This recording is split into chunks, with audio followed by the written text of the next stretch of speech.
Pembicaraan saya dengan Coach Sintayong sampai Juni Juni 2024. ya, di mana penilaiannya nanti apakah perpanjangan lebih panjang ya tentu sesuai dengan prestasi yang ada di kejuaraan Asia di Qatar, baik senior maupun untuk U23 kejuaraan Asia. Dan saya rasa Coach Sintayong sudah berbuat maksimal ketika membawa pertama kalinya U23 kita lolos di Asia. Ya, ini pertama kali dalam sejarah, dan tim nasional kita setelah 17 tahun kembali bermain di tingkat Asia. Jadi sebuah prestasi yang luar biasa. Nah, karena itu saya mengapresiasi tentu perpanjangan kontrak ya. Tetapi kalau lebih panjang lagi ya tentu saya berharap ada target-target yang kita sepakati. Ya, saya diskusi dengan Coach Sintayong, ya saya ada kedekatan dan ini hal yang baik buat sepak bola Indonesia. Jadi Coach Sintayong ini juga memang telah mempersiapkan bukan saja dari segi teknis tapi juga dari segi non teknis dengan menguatkan mental para pemain. Coba teman-teman baca saja apa yang selalu dia katakan kepada para pemain, jangan takut sebelum bertanding. Masa lupa sih kalian? Saya akan mengatakan semuanya kan sesuai dengan fakta. Mana pernah sih saya membuat cerita, gak pernah. Ini fakta semua apa yang dia katakan. Jadi dia memberikan efek psikologi yang luar biasa kepada para pemain. Nah, sekarang tinggal kita tunggu. Para pemain harus perform juga di atas lapangan. Jangan santai-santai. Saya juga ada baca berita tuh bahwa para pemain terlambat datang latihan. Gak bisa seperti itu dong. Ini tim nasional, bos. Membela negara harus disiplin. Ya wajar Coach Sintayongnya jadi marah kan. Dia sendiri kan lagi fokus nih. Benar gak teman-teman? Kita kan mendukung Coach Sintayong. Kita mendukung para pemain timnas Indonesia. Jangan sampai ada yang malas-malesan. Walaupun saya belum baca tuh beritanya pemain-pemain mana saja nih yang telat. Mungkin nanti akan ada infonya. Ya gak bisa seperti itu. Ya mungkin untuk saat ini Coach Sintayong masih memberikan toleransi. Tapi lain kali bisa juga nanti dicoret. Ya gak bisa seperti itu dong. Mau membela timnas Indonesia, pertandingan yang penting juga lawan Brunei Darussalam. Memang lawannya bukan tim yang kuat. Bukan istilahnya tim juara dunia. Tapi kan gak bisa diremehkan Brunei. Itu di Asian Games lawan Chinese Taipei kalah kan pada saat itu. Jadi gak boleh yang namanya meremehkan tim lawan. Harus fokus. Ayo, kalau latihan diminta jam 1 siang ya jangan jam 1 siang datangnya.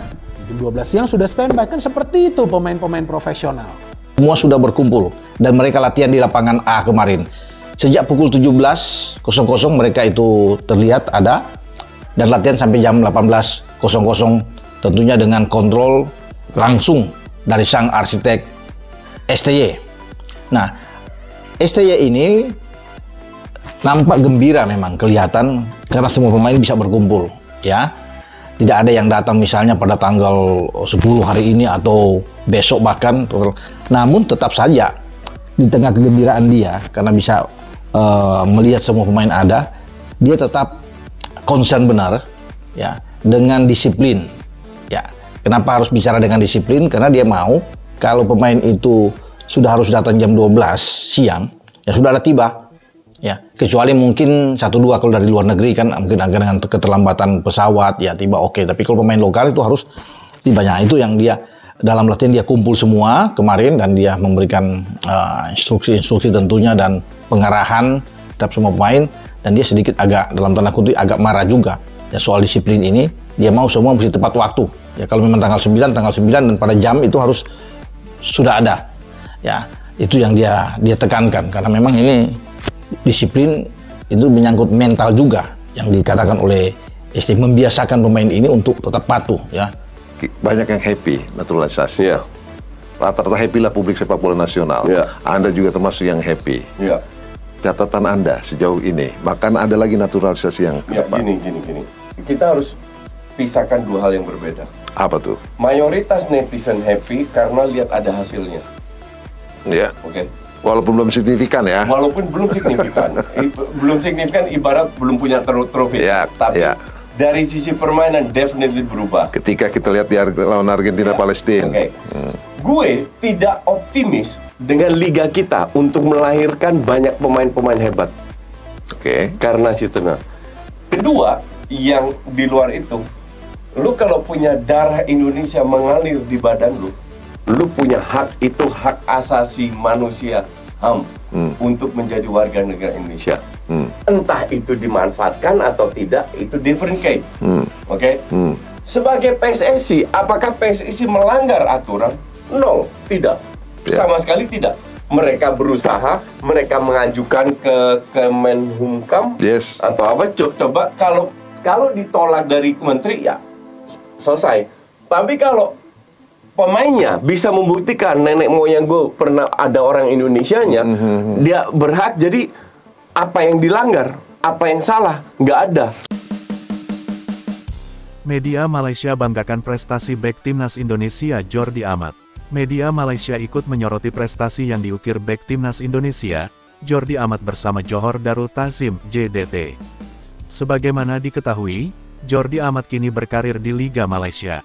Bek berusia 31 tahun ini hijrah dari KAS Open ke JDT sejak awal tahun 2022. Awalnya banyak yang menentang Jordi Amat pindah ke JDT. Akan tetapi, mantan pemain Swansea City ini masih mampu menjaga kualitas terbaiknya. Buktinya pemain keturunan Indonesia asal Spanyol berhasil membantu JDT meraih prestasi. Dalam tempo yang singkat, ia sudah meraih 3 gelar juara. Sejak membela JDT dari KAS Open, ia sudah meraih banyak trofi. Trofi yang dimenangkan adalah Piala Malaysia 2022 dan Liga Super Malaysia 2022 dan 2023, tulis laporan Makan Bola di Sadur Selasa tanggal 10 Oktober tahun 2023. Di sisi lain, Jordi Amat juga senang bisa tampil di JDT. Hal itu ternyata membantunya adaptasi untuk bermain di timnas Indonesia. Saya sangat senang karena mewakili negara besar Indonesia dan bermain untuk tim terbaik di Asia Tenggara, JDT, ucap Jordi Amat. Saya menikmati momen ini. Beradaptasi dengan gaya sepak bola yang berbeda bisa cepat untuk saya, imbuhnya. Sementara itu, Jordi Amat sayangnya harus absen membela timnas Indonesia di kualifikasi Piala Dunia 2026 melawan Brunei Darussalam. Sebab, ia mengalami cedera.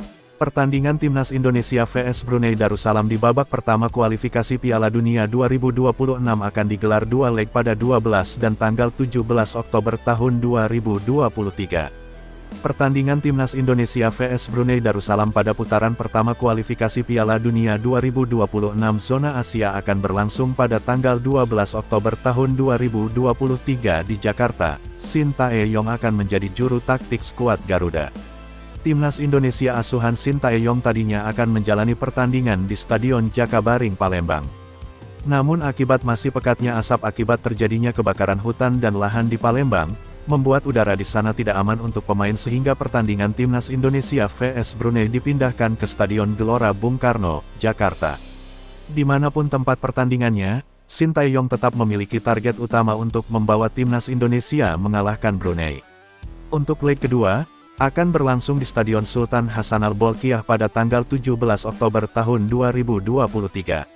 Ini adalah kesempatan emas bagi timnas Indonesia untuk bisa melaju ke Piala Dunia 2026 lewat kualifikasi zona Asia. Sehingga tak heran jika pertandingan timnas Indonesia vs Brunei menjadi sorotan masyarakat di negeri ini.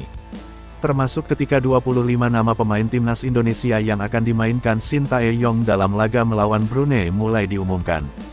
Ternyata bukan cuma masyarakat Indonesia yang heboh, media Malaysia, Makan Bola pun ikut memberitakan daftar pemain timnas Indonesia untuk pertandingan melawan Brunei nanti. Di antara nama pemain yang diboyong Shin Tae-yong, Jordi Amat dan Yance Sayuri awalnya ikut masuk rombongan. Akan tetapi, cedera yang dialami keduanya membuat mereka tidak jadi masuk skuad Shin Tae-yong namun tetap akan beri dukungan kepada timnas Indonesia melalui bangku penonton. Shin Tae-yong sendiri sudah siapkan pemain pengganti yaitu Fahrudin Arianto, Zaki Ashraf, dan Hoki Caraka. Media Malaysia, Makan Bola memberitakan bahwa untuk mengalahkan Brunei Darussalam, Shin Tae-yong memanggil pulang pemain-pemain timnas Indonesia yang sedang bermain di luar negeri seperti Pratama Arhan, Asnawi Mangkualam, hingga Marcelino Ferdinand.